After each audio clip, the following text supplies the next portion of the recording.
les titres principaux. L'Éthiopie a multiplié les initiatives diplomatiques de haut niveau, stratégiques avec ses partenaires internationaux, selon le porte-parole du ministère des Affaires étrangères.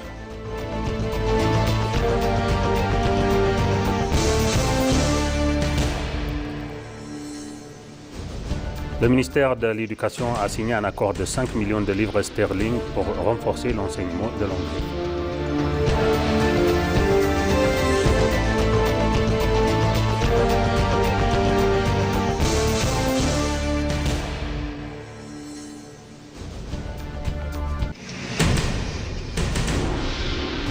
Bienvenue chers téléspectateurs pour le journal d'aujourd'hui présenté par Moubarak Moussa. Le ministère des Affaires étrangères a annoncé le renforcement de l'engagement diplomatique bilatéral et multilatéral de l'Éthiopie afin de consolider ses partenariats internationaux et de protéger les intérêts des citoyens éthiopiens vivant à l'étranger. Lors d'une conférence de presse, l'ambassadeur Nabiat Getachew, porte-parole du ministère, a indiqué que l'Éthiopie avait multiplié les initiatives diplomatiques de haut niveau pour renforcer ses initiatives et ses relations politiques, économiques et stratégiques avec ses partenaires internationaux.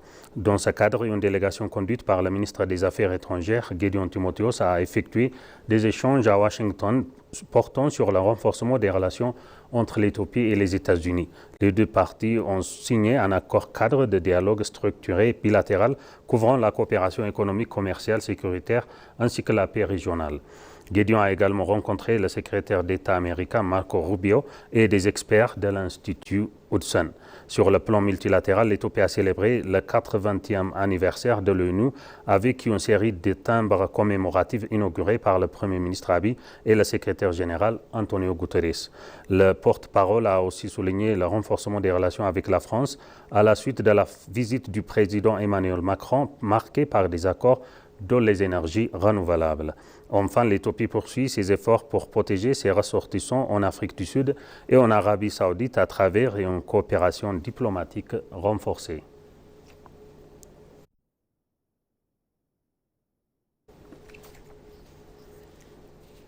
L'ambassadeur Adara Abarra, ministre d'État des Affaires étrangères, a eu un entretien avec Fahad Hamad Al-Souleiti, directeur général du Fonds qatari pour le développement, portant sur le moyen de consolider la coopération entre l'Éthiopie et le Fonds dans plusieurs secteurs stratégiques de développement. Les discussions se sont concentrées sur l'élargissement du partenariat dans des domaines jugés prioritaires pour le programme de développement de l'Éthiopie, notamment l'agriculture, la santé, l'énergie, l'éducation et l'aviation. Au cours de cette rencontre, les deux parties ont mis en avant l'importance de renforcer les partenariats favorisant le développement durable, soutenant la croissance économique et créant davantage d'opportunités de progrès social. Les responsables ont indiqué qu'un partenariat renforcé avec le Fonds qatari pour le développement pourrait contribuer à améliorer la fourniture des services, à soutenir le développement des infrastructures et du capital humain, ainsi qu'à garantir une résilience économique durable. La réunion s'est achevée par l'expression des deux côtés de leur volonté de renforcer davantage leur coopération et de consolider les relations historiques entre l'Éthiopie et le Qatar.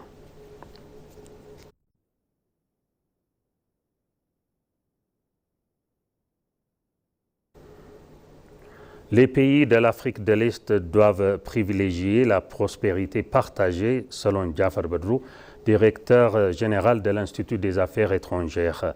Selon Jafar Bedrou, la région est devenue victime des manœuvres d'autres puissances et de l'exploitation de ses ressources, car les pays de la région se méfient les uns des autres et croient au pouvoir des puissances lointaines. Il a expliqué que le principe éthiopien de priorité au voisinage, qui appuie sur l'ancienne conception d'un pays au détriment d'un autre, vise à un bénéfice mutuel et des liens économiques et infrastructurels solides.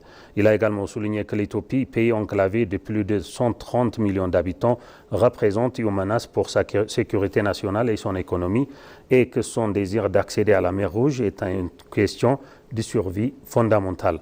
Il a affirmé que c'est une erreur historique dont on se souviendra pendant des générations, que les pays de la région cèdent leurs ressources naturelles à des pays lointains qui n'ont aucun lien avec leur existence. Le directeur général a toutefois rappelé que ni le désir de l'Éthiopie d'un port maritime ni la vision de la région ne peuvent être atteints par la force, mais seulement par la coopération et le développement partagé.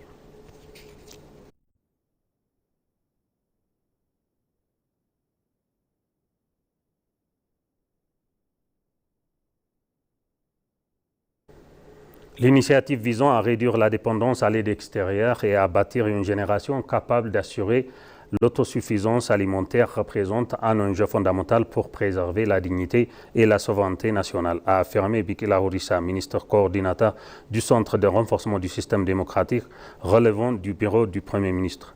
Le ministre s'est exprimé en ces termes lors d'une table ronde organisée hier à Doha par l'Agence de Nouvelles Éthiopiennes en partenariat avec le ministère de l'Agriculture autour du thème de la dépendance à la productivité. Présentant un document de réflexion sur cette rencontre, Orissa a indiqué que le gouvernement a placé la réduction de la dépendance à l'aide internationale au centre de son agenda national.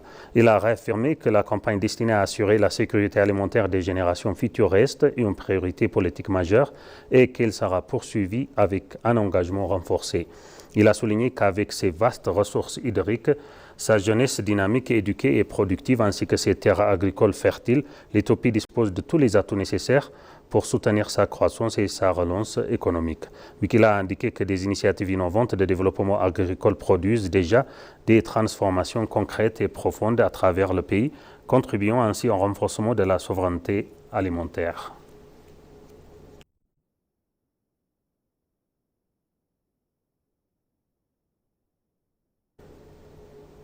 L'Éthiopie réalise des avancées majeures dans le domaine de la protection de l'environnement, une démarche encourageante pour faire face aux multiples effets du changement climatique, selon Stéphane Lynn, responsable scientifique du climat au Met Office britannique. Lors d'un entretien exclusif accordé à l'Agence de Nouvelles Éthiopiennes, le responsable scientifique a indiqué qu'il est remarquable de voir que l'Éthiopie accomplit des progrès important en matière de protection environnementale. Il a souligné que le changement climatique constitue un défi mondial puisque tous les pays du monde seront affectés d'une manière ou d'une autre. Les responsables scientifiques ont salué l'Éthiopie pour les initiatives positives qu'elle met en œuvre afin de répondre aux nombreux impacts du changement climatique observés quotidiennement à travers le monde. Il a ainsi insisté sur la nécessité d'intégrer un volume important de données pour prendre des décisions éclairées concernant les périodes de culture, les variétés agricoles à privilégier et les techniques de récolte adaptées. L'INS a affirmé qu'il demeure indispensable de renforcer les collaborations et les partenariats entre les institutions, les producteurs de données climatiques et les utilisateurs à l'échelle du continent et au-delà.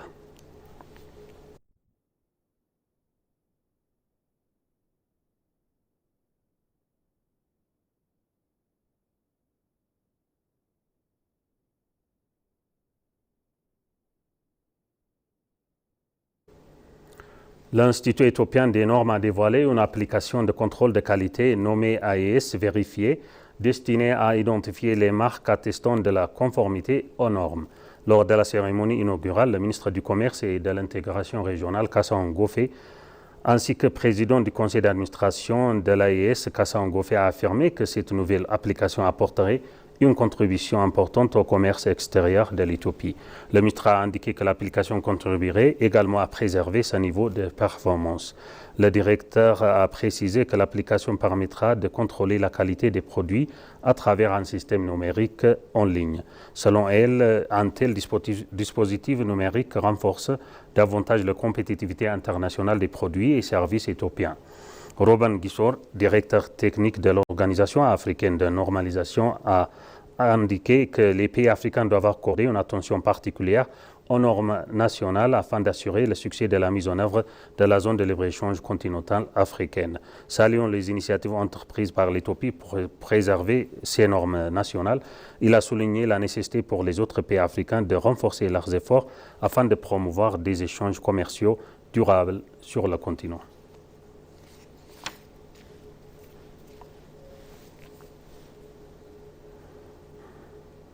Le ministère de l'Éducation a signé un accord de 5 millions de livres sterling pour renforcer l'enseignement de l'anglais. Un accord tripartite a été signé entre le ministère de l'Éducation, le ministère britannique des Affaires étrangères et du Commonwealth et le British Council. Cet accord a été signé en marge du Forum mondial sur l'éducation 2026 qui se tient actuellement à Londres. D'un montant de 5 millions de livres sterling, cet accord permettra de renforcer et d'améliorer l'enseignement de l'anglais.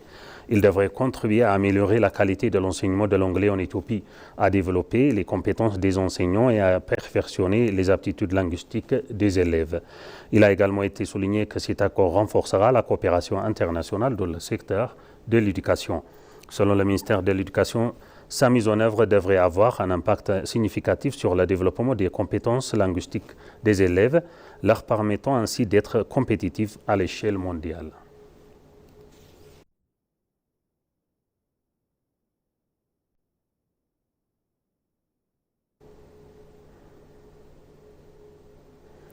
Et pour finir le journal, le gouvernement ne formule pas envers la population les engagements qu'il ne peut pas respecter. Il honorera toutes ses promesses, a affirmé la maire de la ville d'Addis Abeba, Adanecha Abebe. Dans un message publié sur ses réseaux sociaux, la maire a annoncé l'ouverture hier du 7e centre commercial polyvalent de l'AMI, qui s'inscrit dans notre démarche visant à réduire le coût de la vie, à diversifier l'offre de produits et à développer les centres commerciaux.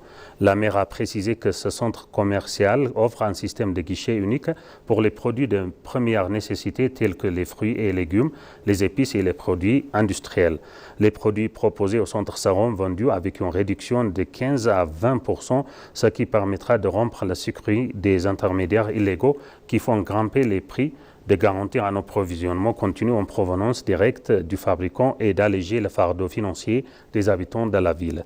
Il a ajouté que le centre offrira également des commerces aux résidents ayant déménagé de différents quartiers dans le cadre du développement du corridor, ainsi qu'aux agriculteurs ayant cédé 3,2 hectares de terre pour le développement du centre, ce qui a permis de créer de nombreuses opportunités d'emploi pour les résidents.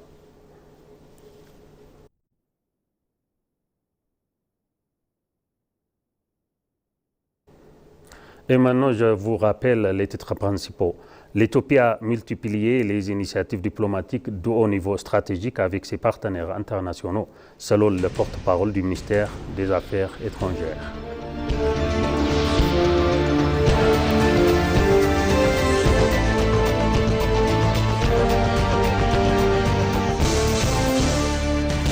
Le ministère de l'Éducation a signé un accord de 5 millions de livres sterling pour renforcer l'enseignement de l'anglais.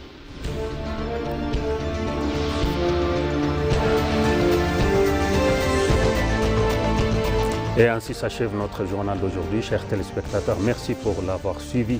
Excellente suite de programme. Au revoir.